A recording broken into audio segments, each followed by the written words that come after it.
வணக்கம் நேயர்களே, இது அச்சும் அசலும்.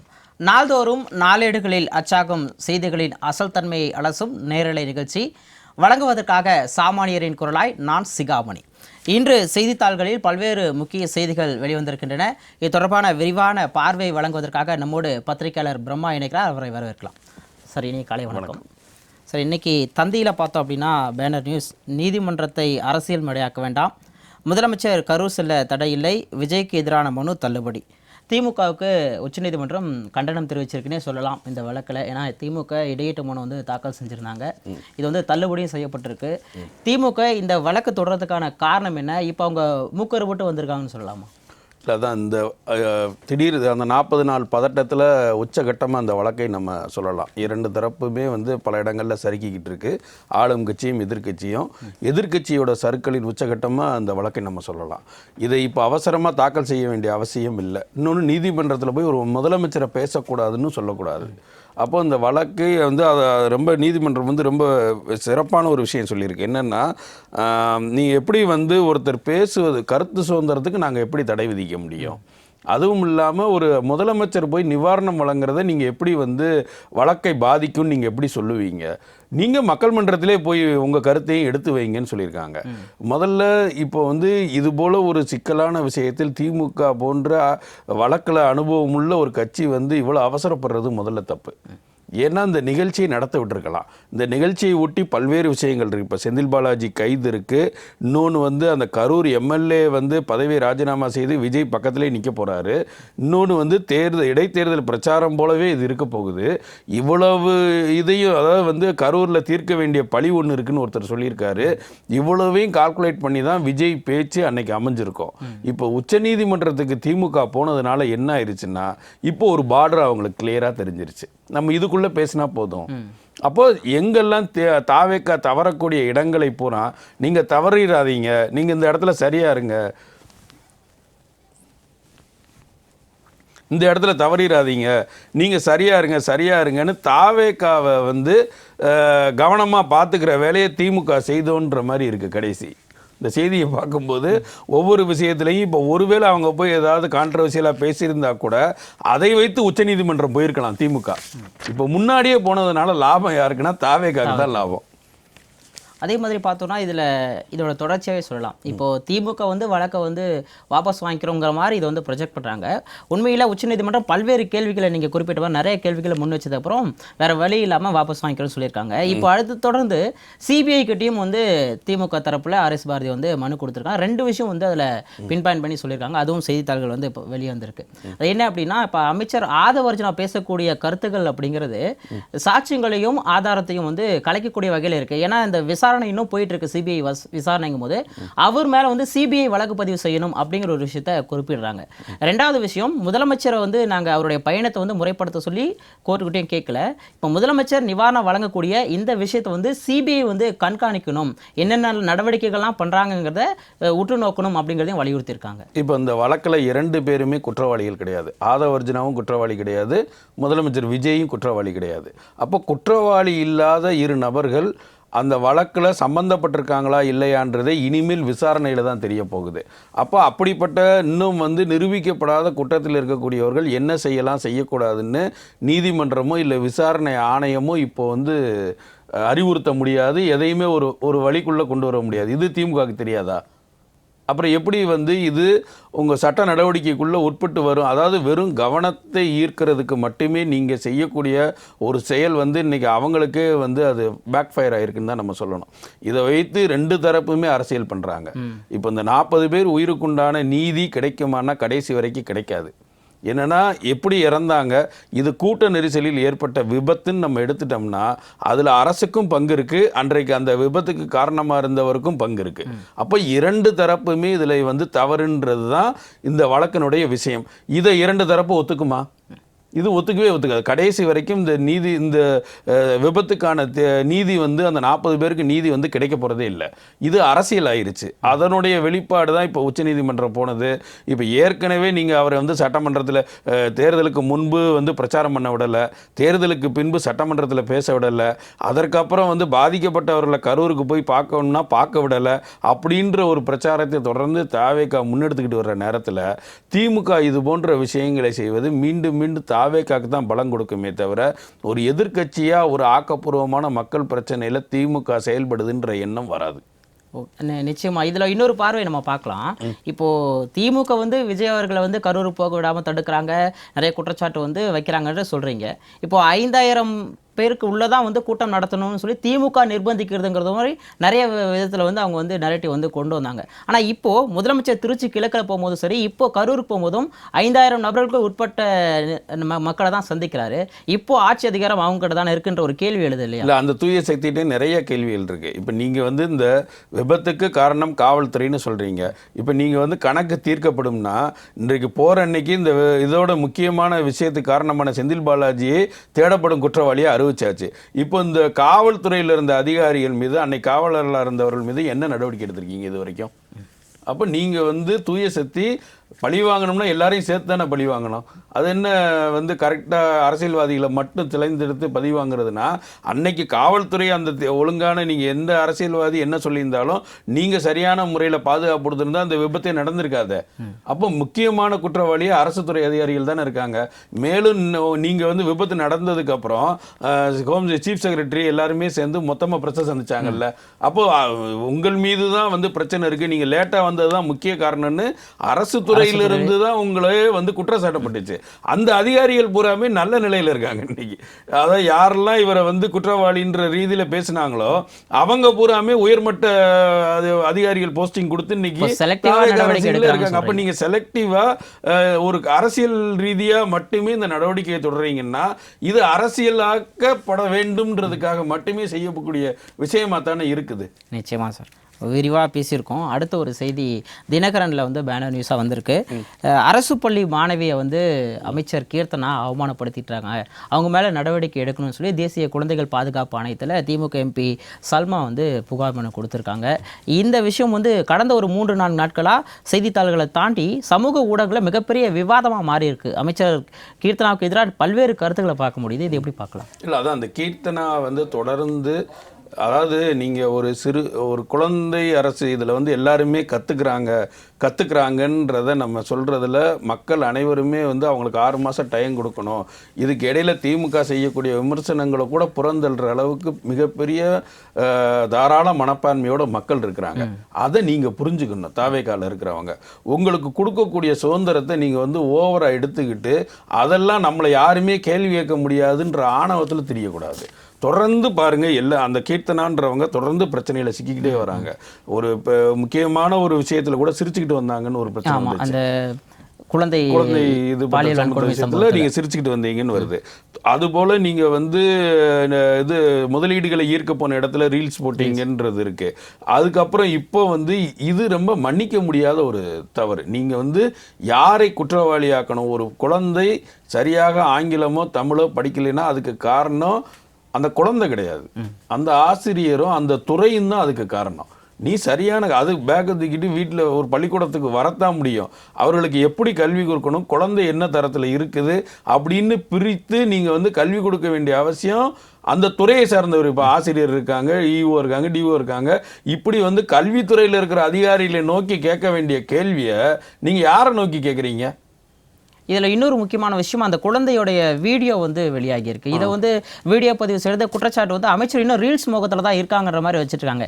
ஏன்னா இவங்களை குறிப்பாக ரீல்ஸ் அமைச்சர்ன்ற சொல்கிற அளவுக்கு பொதுவெளியில் எதிர்க்கட்சியினரும் குற்றச்சாட்டு வைக்கிற அளவுக்கு தான் இவங்களுடைய வீடியோக்கள் வந்து நிறைய வந்து வெளிவந்துட்டுருக்கு. இப்போ இந்த குழந்தையுடைய முகம் வந்து பொதுவெளியில் தெரியும் போது அந்த குழந்தையோட மனநிலை எந்த அளவுக்கு பாதிக்கும்? அது ரொம்ப பார்வை இருக்கு இல்லையா? அது வந்து நம்ம கடந்த காலங்களிலே பள்ளி இப்போ வந்து ஊடகங்களே பார்த்துட்டோம்னா குழந்தைகள் தொடர்பான செய்திகளில் நம்ம முகங்கள் அது பாசிட்டிவாக இருந்தாலும் சரி நெகட்டிவாக இருந்தாலும் சரி எதுலேயுமே குழந்தைகளோட முகங்களை வந்து ஏன்னா இன்றைக்கி சோஷியல் மீடியா பெரிய இருக்கிற காலத்தில் ஒரு குழந்தையை யார் எப்படி ஹேண்டில் பண்ணுவாங்கன்னே தெரியாது. நாளைக்கு இந்த பக்கத்தில் நிற்கிற குழந்தைய வீட்டுக்கு பக்கத்தில் இந்த வீடியோ இவ்வளோ பெரிய வைரலாக இருக்குது, இந்த வீடியோவின் மூலம் அந்த குழந்தைக்கு என்னென்ன நடந்திருக்குன்னு யாருக்கு தெரியும்? யாரோ ஒருத்தர் வந்து இது அந்த குழந்தையின் மேலே தவறு இல்லைன்னு நம்மள மாதிரி ஆட்களுக்கு தெரியுது. கீழே உள்ளவங்க ஏதோ ஒரு கிண்டலுக்காக ஒரு வார்த்தை சொன்னால் கூட அந்த குழந்தை எவ்வளோ மன ரீதியாக பாதிக்கப்படுன்ற, அதாவது நீங்கள் பேசும்போது கூட நீங்கள் வந்து அறிவில்லாமல் உங்களுடைய பிரச்சாரத்துக்காக பிஆர் பண்ணுறதுக்காக அப்படி பண்ணிட்டீங்கன்னு வைங்க, இந்த விஷயம் வெளிவந்ததுக்கு பிறகாவது நீங்கள் அதை வந்து கவனத்தில் எடுத்துருக்கணுமா இல்லையா? அதுக்கப்புறம் நீங்கள் கொடுக்குற விளக்கம் அதை விட ரொம்ப மோசமாக இருக்குது. கண்டிப்பாக நீங்கள் நடந்துக்கிறதை விட அது கொடுக்கப்பட்ட விளக்கம் நீங்கள் செஞ்சுருக்கிறது தவறுன்னு நீங்கள் உணராத மாதிரி தான் இருக்குது. அதை தொடர்ந்து அதாவது இதுதான் இல்லை, நீங்கள் வந்து முன்னாடி இருந்தே சொல்லிக்கிட்டே இருக்கோம், இதை கட்டுப்படுத்துங்க. அவர்கள் வந்து தேவையில்லாத விஷயங்களில் இப்போ நீங்கள் வந்து அந்த தொகுதி எம்எல்ஏவாக இருந்தால் கூட ஒரு ஆய்வுக்கு போயிருந்ததை வீடியோ எடுத்து போட வேண்டிய அவசியமே இல்லை. ஏன் போடுறீங்க? உங்கள் துறை சார்ந்த விஷயங்களில் நீங்கள் வீடியோ எடுத்து போடுங்க. இப்போ பள்ளி கல்விக்கு நீங்கள் அமைச்சரா, நீங்கள் ஏன் வீடியோ எடுத்து போடுறீங்க? அதை ஒரு குழந்தை படிக்குதா படிக்கலையான்றதெல்லாம் அந்த குழந்தைக்குள்ளே அந்த டீச்சர்கிட்ட உட்காந்து நீங்கள் பேச வேண்டிய விஷயம். நீங்கள் கிளாஸ் ரூம் முதல்ல கவனிச்சிங்களா? அங்கே உட்காந்து நீங்கள் என்ன பாடம் நடத்துகிறாங்கன்னு கவனிச்சிங்களா? அந்த வீடியோலாம் இல்லையே. எடுத்தவொடனே போய் ஒரு குழந்தைகிட்ட கேள்வி கேட்டு ஏன் அது மட்டும் கேட்கணும்? உங்களுக்கு துறை சார்ந்த எல்லா விஷயங்களும் இன்றைக்கி தெரிஞ்சிருமா? நாளைக்கு உங்களை வீடியோ எடுத்து பார்ப்போமா? அப்போது இது வந்து மன்னிக்க முடியாத குற்றம். தொடர்ந்து இதுக்கு வந்து கண்டிப்பான ஒரு நடவடிக்கையை அரசு மேற்கொள்ளணும். ஏன்னா உங்களை வந்து சாமானியவர்கள், நீங்கள் மக்களுக்கு அதிகாரம் கொடுத்துருக்கீங்கன்னு நினைக்கிறாங்க மக்கள். உங்களை விமர்சிக்காத காரணம் மக்களே அதிகாரத்தில் இருக்கிறோம் போல நினைக்கிறாங்க. நீங்கள் அந்த சாமானியவர்கள் மேலேயே இப்படி ஒரு அவமானப்படுத்தும் விதமாக ஒரு விஷயத்தை நடத்தும் போது உங்களுடைய இருப்பே கேள்விக்குறியாகுன்றது தான் விஷயம். கண்டிப்பாக சார். இதை தொடர்ந்து எதிர்க்கட்சி தலைவர் உதயநிதி ஸ்டாலினிலிருந்து சீமான் வரைக்கும் பலரும் வந்து கண்டனங்கள் வந்து தெரிவிச்சுட்டு தான் இருக்காங்க. இதில் சீமான் அவர்கள் நேற்று ஒரு கேள்வி எழுப்பியிருக்காரு. நீங்கள் வந்து ஒரு தொழில்துறை அமைச்சர், இப்போ சமீபத்தில் அமோனியா வாயு கசிவு நடந்து அந்த தொழிற்சாலையில் மிகப்பெரிய சேதம் நடந்தது, நிறைய பேருடைய உயிர் போச்சு. ஒரு தொழில்துறை அமைச்சராக அந்த இடத்துக்கு நீங்கள் போய் நின்னீங்களா? அரசு பள்ளியில் ஒரு அமைச்சர், தொழில்துறை அமைச்சர் நீங்கள் ஆய்வு பண்ணுறது போகிறதுங்கிறது உங்களுடைய தொகுதின்ற அடிப்படையில் போகிறது ஒரு விதத்தில் சரியாக இருக்கும். இந்த இடத்துல இப்போ வந்து இந்த மாணவிக்கு ஆங்கிலம்ங்கிறது ஒரு மொழி ஊடகம் மட்டும்தான், அது வந்து தகவல் தொடர்புக்காக மட்டும்தான், அது அறிவு இல்லைங்கிற விஷயத்தையும் சொல்கிறாரு. அதே மாதிரி கடைசி பெஞ்சில் இருக்கக்கூடிய ஒரு குழந்தைகிட்ட கேட்டால் தெரியுமா இவங்களுடைய நிலைமை எப்படி அப்படிங்கிற மாதிரி விஷயங்கள்லாம் குற்றச்சாட்டப்படுது. இல்லை, அதான் என்னென்னா இது வந்து நீங்கள் அந்த குழந்தையை நோக்கி கேட்க வேண்டிய கேள்வி இல்லை. நீங்கள் வந்து ஆசிரியர்களையும் அந்த கல்வித்துறை அதிகாரிகளையும் நோக்கி கேட்டிருக்க வேண்டிய கேள்வி. கடந்த காலங்கள், அதாவது எல்லா பிரச்சனையுமே நம்ம என்னென்னா தனிநபர்களுடைய பிரச்சனையாக மாற்றிட்டு இந்த அரசு வந்ததுலேருந்தே எல்லா இஷ்யூவுமே எப்படின்னா எதுவுமே நிற்கலை. இந்த 40 நாளில் நம்ம மைண்டில் எல்லா இஷ்யூவுமே வந்து எதிர்கட்சியும் சரி ஆளுங்கட்சியும் சரி டைவர்ஷனில் அடுத்துன்னு போய்கிட்டே இருக்கே தவிர ஒரு சஸ்டெயின்டே ஆகலை. இப்போ கடந்த காலத்தில் ஏற்பட்ட தவறின் வெளிப்பாடு தான் அந்த குழந்தை படிக்க முடியுது, இன்றைக்கு இவ்வளோ விஷயத்த சொல்ல முடியாததுக்கு காரணம். அப்போது இந்த தவறை எப்படி களையிறதுன்றது தான் நீங்கள் போன இன்ஸ்பெக்ஷனில் இருந்திருக்கணும். இவ்வளோ ஸ்கீம்ஸ் இருக்குது, குழந்தைகள் படிக்கிறதுக்கு இவ்வளோ வழி இருக்குது, ஆசிரியர்கள் இவ்வளோ பேர் இருக்காங்க, இதை தாண்டி ஏன் இந்த குழந்தை படிக்க முடியாமல் இருக்குன்ற இன்ஸ்பெக்ஷனை தான் நீங்கள் நடத்தியிருக்கணுமே தவிர குழந்தைய இன்ஸ்பெக்ஷன் பண்ணுறது உங்கள் வேலை இல்லையா? அதை செய்கிறீங்களா ஆக்கப்பூர்வமாக? மாற்றம் அதுதானே. ஏன் வந்து 63 ஸ்கீம் இருக்குது ஸ்கூல் எஜுகேஷனில், 63 ஸ்கீம்லேயும் தனித்தனியாக பாடம் படிக்கிறதுலேருந்து எல்லாமே இருக்குது. அப்படி இருந்து குழந்தைக்கு பதில் சொல்ல வர மாட்டேங்குது. டீச்சராக நீங்கள் என்ன செஞ்சீங்க? அப்போ ஏன் கடந்த கவர்மெண்ட்டில் ஏன் அதை இம்ப்ளிமெண்ட் பண்ண முடியல? இந்த கவர்மெண்ட்டில் இம்ப்ளிமெண்ட் பண்ணுறதுக்கு நம்ம என்ன செய்யலாம்? இப்படி தானே ஒரு ஆக்கப்பூர்வமான ஒரு ஆய்வை வந்து நீங்கள் மேற்கொள்ளணும். அதை விட்டுட்டு போய் அந்த பிள்ளைகிட்ட வந்து நல்ல வேலை தட்டில் இருக்க முட்டையை பிடிக்கிட்டீங்க போனாங்க. நிச்சயமாக சார். ரொம்ப ஒரு 2 செய்திகள் குறித்து விரிவான பார்வை கொடுத்துருக்கோம் சார். அடுத்து பல்வேறு செய்தித்தாள்கள் வந்திருக்க மிக முக்கியமான விஷயம், தமிழக அரசு இப்போது தாவேக அரசு வந்து சொல்கிறது நாங்கள் ஊழல் இல்லாத ஒரு ஆட்சியை கொடுப்போம் அப்படிங்கிறத தொடர்ந்து முன்னிலைப்படுத்திட்டு வராங்க. ஆனால் அதுக்கு வந்து பேக் ஃபயர் ஆகிருக்கக்கூடிய விஷயம், அரசு வழக்கறிஞர்கள் நியமனத்தில் வந்து லஞ்சம் வந்து வாங்கியிருக்காங்கிற மாதிரி ஒரு குற்றச்சாட்டு வந்துட்டுருக்கு. இது தொடர்பான செய்திகளை பல்வேறு செய்தித்தாள்களில் வந்து வந்திருக்கு. குறிப்பாக சொல்லணும்னா சட்டத்துறை அமைச்சர் நிர்மல்குமார் வந்து இதை மறுத்து வந்து பேசியிருக்காரு. அதே மாதிரி பார்த்தோன்னா ஒரு பக்கம் காங்கிரஸ் பாஜக எல்லாரும் வந்து இந்த மாதிரி நடந்திருக்குங்கிறத குறிப்பிட்டு இருக்காங்க. அதிமுக பொதுச் செயலாளர் எடப்பாடி பழனிசாமி கூட டிவிகே சார்ந்த ஒரு பெண் வழக்கறிஞர் தான் வழக்கு தொடுத்திருக்காங்க அப்படிங்கிற குற்றச்சாட்டை முன்வைத்திருக்காரு.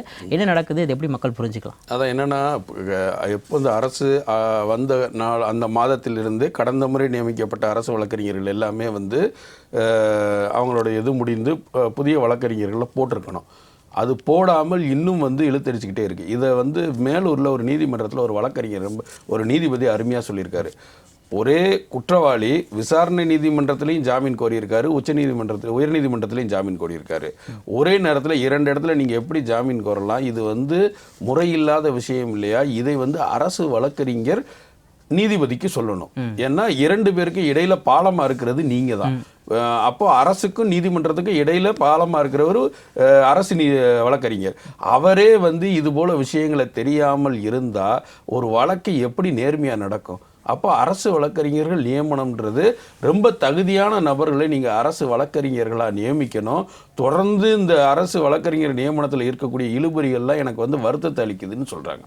இது எல்லா நீதிமன்றத்திலையும் நடக்குது, கோயம்புத்தூர் நீதிமன்றத்திலையும் நடக்குது. இப்போ வரைக்கும் இன்னும் வந்து வழக்கறிஞர்கள் நியமிக்கப்படலை, தொடர்ந்து இழுபறியில் இருக்குது. இந்த விஷயத்தில் பணம் வாங்கப்பட்டதாக கூறப்படுகிற, அதாவது விழுப்புரத்தில் அந்த ஞானசுந்தரின்றவங்க வந்து பணம் நியமனத்துக்கு பணம் வாங்கியிருக்காங்கன்ற ஆதாரத்தோடு வெளியிட்டாங்க.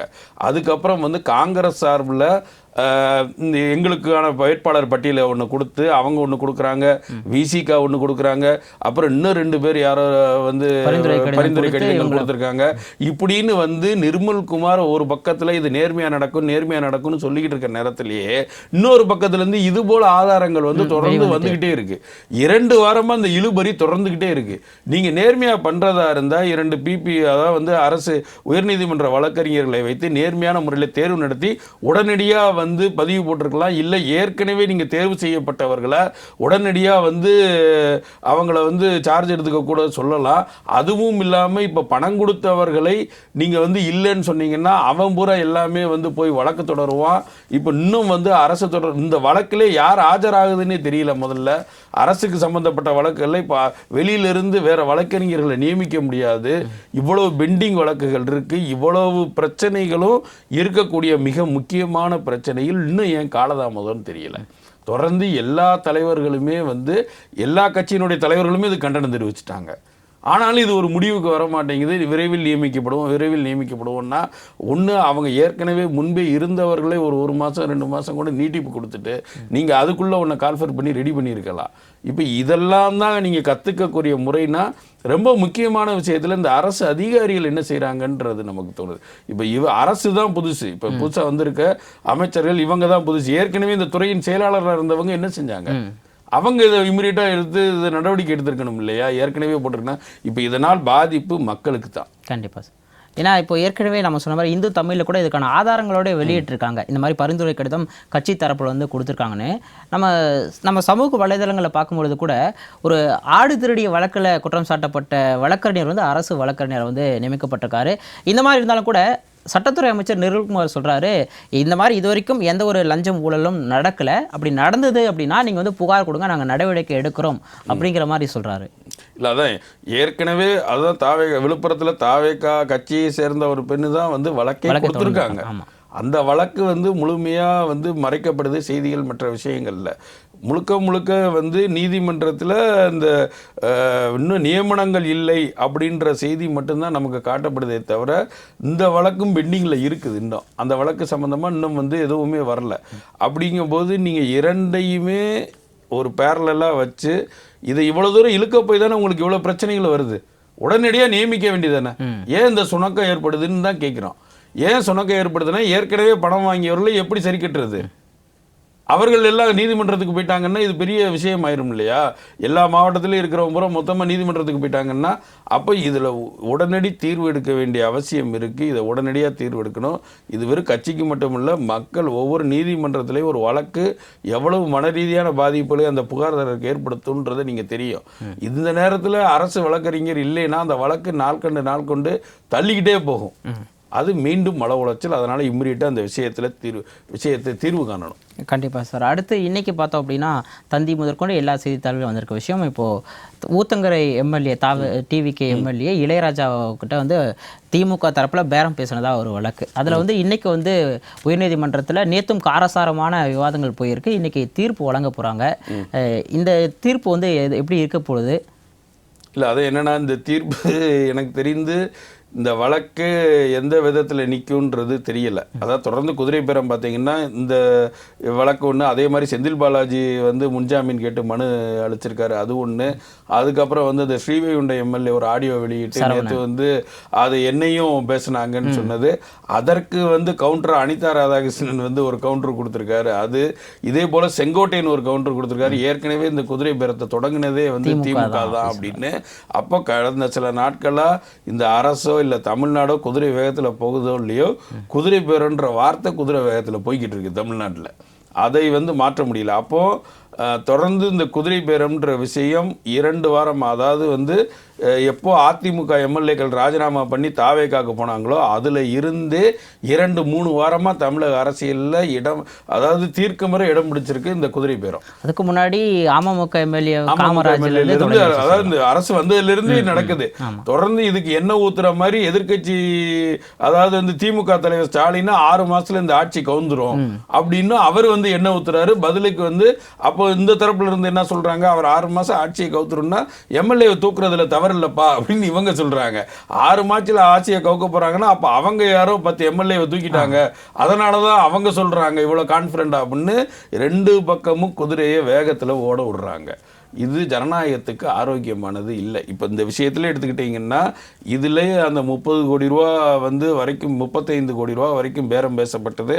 அதுக்கு 1 லட்ச ரூபா அட்வான்ஸ் கொடுத்ததுன்னு சொல்கிறாங்க இந்த வழக்கில். அதுவும் அந்த ஸ்ரீவைகுண்ட எம்எல்ஏ சொல்லக்கூடிய ஆடியோவில் அவர் பேசுகிற ஆடியோ மட்டும்தான் இருக்கே தவிர எதிர்த்தரப்பில் பேசுகிற ஆடியோ இல்லை. அவர் மேலே ஏகப்பட்ட குற்றச்சாட்டுகள் இருக்குது, பாலியல் குற்றச்சாட்டு இருக்கு. அப்போ இது வந்து கவனத்தை திசை திருப்புவதற்காக வரப்படுதா, இல்லை வந்து உண்மையிலே அதுக்கு பின்னாடி வந்து ஒரு விஷயங்கள் நடக்கிறதுனால அதை ஒரு தற்காப்பு நடவடிக்கையாக முன்னாடியே அந்த பிளானை வெளியே உடைக்கிறாங்களா அப்படின்ற பல்வேறு அரசியல் ரகசியங்கள் இந்த குதிரை பேரத்துக்கு பின்னாடி இருக்கு, இல்லாமல் இல்லை. 2 தரப்புமே, அதை வந்து ஆளுங்கட்சி தரப்பும் இருக்கு, தன்னை பாதுகாத்து கொள்றதுக்காக ஆளுங்கட்சி குதிரை பேரத்தில் ஈடுபடுது, எதிர்கட்சி தன்னை மீண்டும் அதிகாரத்துக்கு வர வைக்கிறதுக்காகவும் குதிரை பேரத்தில் ஈடுபடுதுன்ற 2 விஷயமுமே 2 தரப்பும் சண்டை போட்டு இருக்கிறதுனால நமக்கு தெரியுது இல்லையா. இப்போ இதில் யாராவது ஒருத்தர் தண்டிக்கப்பட்டால், ஆதாரத்தோடு தண்டிக்கப்பட்டால் தான் இது உண்மையிலே நடைபெற்றதுன்றதை ஆதாரப்பூர்வமாக நம்ம நிரூபிக்க முடியும். எனக்கு தெரிந்து இந்த செந்தில் பாலாஜி வழக்கில் அது நடக்கும்னு நினைக்கிறேன். அதே மாதிரி அடுத்த செய்தி பார்க்குறோம் அப்படின்னா, நேற்று விசிக தலைவர் தொல் திருமாவளவன் அவர் செய்தியாளர் சந்திப்பில் ஒவ்வொரு நாள் சொல்லும் பொழுது ஒவ்வொரு கருத்தை புதுசாக சொல்கிறாருங்கிற மாதிரி மக்கள் வந்து குழப்பத்தில் இருக்காங்க தான் சொல்லணும். ஏன்னா இப்போ ஏற்கனவே திமுக தான் எங்களை வந்து கூட்டணியிலேருந்து நீக்கினாங்க, எங்களுடைய நிர்வாகி அவங்க சேர்த்துக்கிட்டும் போதே அவங்க கூட்டணியிலேருந்து விலக்கிட்டாங்க அப்படிங்கிற மாதிரி கருத்தை முன் வச்சிருந்தாரு. பட் இப்போ என்ன சொல்கிறாரு, நாங்கள் வந்து திமுக கூட அந்த நட்பு அப்படிங்கிறது தொடருது அப்படிங்கிற மாதிரி தான் சொல்கிறாரு. அதே மாதிரி இன்னொரு முக்கியமான விஷயம், தாவேக கூட்டணியில் நாங்கள் இல்லை அப்படிங்கிறத உறுதிப்படுத்துகிற வகையில் தாவேக கூட்டணியை இன்னும் அமையலைங்கிற ஒரு கருத்தையும் முன்வைக்கிறார். இதுக்கு மாணிக்கம் தாக்கூர் கூட எதிர்வினையாற்றிருக்காரு. என்ன நடக்குது, தாவேக கூட்டணி அமையுமா? இல்லை, அதான் அவர் கஜினி சஞ்சய் ராமசாமி மாதிரி அவரே வந்து மறந்துடுறாரு. அவர் பேசுகிறது என்னன்றத தினம் ஒன்றை பேசுகிற மாதிரி ஆயிடுது திரும்ப பேச்சுக்கள் எல்லாமே. அதாவது வந்து திமுக கூட்டணியில் நாங்கள் இல்லை அப்படின்றத உறுதியாக சொல்கிற மாதிரி அவர் என்ன சொல்கிறாருன்னா, என் கட்சியின் உறுப்பினரை நீங்கள் கட்சியில் இருக்கக்கூடிய எல்லா பெரிய தலைவர்களையும் வச்சுக்கிட்டு நீங்கள் கட்சியில் இணைக்கிறீங்க, அப்புறம் நான் எப்படி திமுக கூட்டணிக்கு வர முடியும்?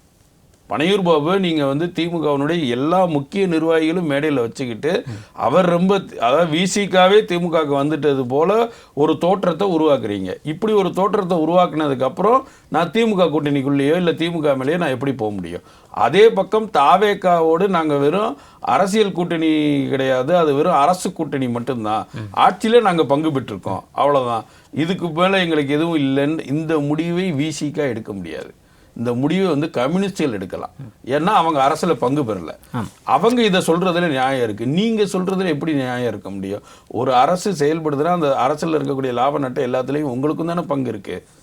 அப்போ நீங்கள் வந்து இந்த கூட்டணி இல்லைனாலும் ஏதோ ஒரு கூட்டணியில் அடுத்து வர உள்ளாட்சி தேர்தல் ஆகட்டும், இடைத்தேர்தல் ஆகட்டும், ஏதோ ஒன்றுக்கு நீங்கள் ஆதரவு கொடுத்து தானே ஆகணும். இல்லை நாங்கள் ஆதரவு கொடுக்க மாட்டோம், நாங்கள் தனியாக தான் நிற்போம், ஆனால் இந்த அரசில் மட்டும் நாங்கள் பங்கு பெறுவோன்றது அது சரியான விஷயமா இருக்காது. ஆனால் அப்படி ஒன்று நடந்தால் அது புதுசாக இருக்கும் தமிழ்நாட்டுக்கு. ஏன்னா இவர் மாற்றி மாற்றி பேசுகிறத பார்த்தா என்ன முடிவை எடுப்பார், ஏன்னா எல்லாத்துலேயுமே வித்தியாசமான முடிவுகள் எடுக்கக்கூடிய. நிச்சயமா, ஏன்னா அவர் சொல்லக்கூடிய ஒவ்வொரு கருத்துக்கும் பத்திரிகையில் பார்த்து தெரிஞ்சுக்கோங்க. நீங்கள் சொல்கிறதா நான் வந்து மறுபடியும் விளக்கம் கொடுக்கணுமான்னு அமைச்சர் வன்னியரசு கூட இதுக்கு வந்து பதில் சொல்லியிருக்காரு. நேரமின்மை காரணமாக இதோட முடிச்சுக்கலாம்னு நினைக்கிறேன். இன்னும் பல்வேறு செய்திகள் இருக்குது, ஆனாலும் ஒரு சில செய்திகள், முக்கியமான செய்திகள் குறித்து விரிவான பார்வை வழங்கியிருக்கீங்க. நன்றி சார். நன்றி. நேர்களே, இன்று அச்சு மசலம் நிகழ்ச்சியில் பத்திரிகையாளர் பிரம்மா அவர்கள் கலந்து கொண்டு பல்வேறு செய்திகள் குறித்த விரிவான ஆழமான பார்வையை வழங்கியிருக்கிறார். நாளை மீண்டும் அச்சு மசலம் நிகழ்ச்சியில் சந்திப்போம். நன்றி, வணக்கம்.